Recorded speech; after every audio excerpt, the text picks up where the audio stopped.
Short circuit हमारे इतना तगड़ा हुआ है कि हमारे यहाँ लाइट का बुरा हाल हो चुका है और गर्मी ने उससे ज़्यादा बुरा हाल कर रखा है कि बस अंधेरे में जो काम कर रहे हैं फ्लैश लाइट ऑन करके काम करने बैठ रहे हैं, क्योंकि आज के दौर में कोई मोमबत्ती नहीं रखता।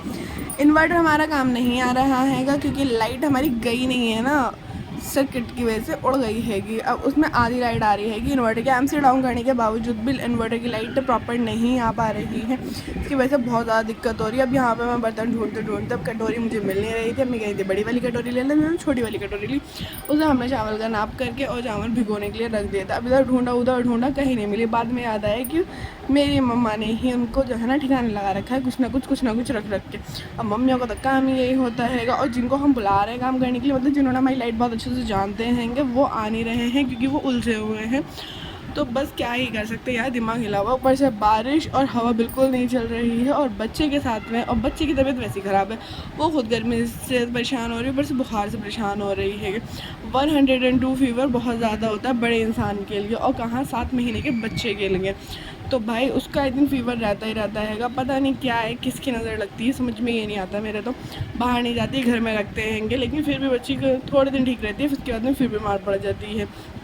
तो बस ये सीन चल रहा है। उसके बाद खैर काम धाम करके फिर मैं सारे बर्तन नीचे लेके गई। नीचे वाले फ्लोर पे इन्वर्टर की लाइट सपोर्ट कर रही है क्योंकि एमसी डाउन करने से उसका सर्किट था, मतलब उसका शॉर्ट सर्किट नहीं हुआ है, ऊपर वाले फ्लोर का हुआ था। लेकिन इन्वर्टर भी यार कब तक काम करेगा ना, ये भी तो बात है, कब तक चलेगा, पूरी रात चलना है। ऊपर हम सो नहीं सकते बिल्कुल भी, नीचे वाले फ्लोर पे ही हमें सोना भी है और वहीं पे हमें सारा अरेंजमेंट्स करना है। तो यहाँ पे सलाद बन रही थी क्योंकि जायका तो पूरा रहना चाहिए, चाहे गर्मी हो रही है या कुछ भी है। उसके बाद में हम फिर नीचे पहुँचे। नीचे जाने के बाद मैं सारे बर्तन, प्लेट्स और जो चम्मच वगैरह जितने भी थे सब कुछ ले लिवा के नीचे गई। तो यहाँ पे लाइट हैगी तो लग रहा है यहाँ पे घर रहेगा, और ऊपर तो ऐसा लग रहा है यार पता नहीं किसके घर में आ रहा है। एक टाइम होता था जहाँ लाइट नहीं होती थी, समझ में आता था गवर्नमेंट की परेशानी हो रही है, मैं गवर्नमेंट की तरफ से परेशानी हो रही है, इस वजह से दिक्कत आ रही है। पर अब ऐसा कुछ भी नहीं है, गवर्नमेंट की तरफ से 24 आवर्स इलेक्ट्रिसिटी सप्लाई मिल रहा है।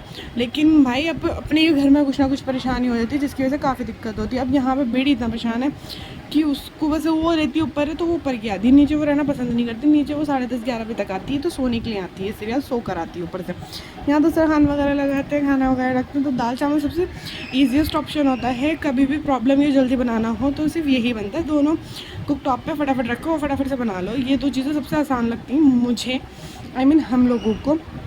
तो यहाँ पे अपनी नन्ना की गोद में इसलिए चढ़ी हुई क्योंकि बहुत देर से ये अम्मी ऊपर थी और ये नीचे थी, इसलिए अब उन्होंने सोचा लो देखते हैं। अब दाल चावल भी मज़े से खाए, लेकिन भाई साहब मैंने सलाद के बिना ही खा रही थी, पता नहीं मुझे क्या हुआ था, दिमाग में टेंशन थी। उन पर फ़ोन मैंने इतनी करी कि मैंने 15 कॉल कर लिए उनको कि भाई आप आ जाओ उसके, लेकिन उनका वो फंसे हुए थे, वो नहीं आ सकते थे। उसके बाद में यार यहाँ पे होता है कि लाइट देखो कैसी आ रही है, हल्की हल्की सी। तो इस लाइट से क्या ही गुजारा होना है, फ्लैश लाइट जला रखे हैं अपने अपने फ़ोन के।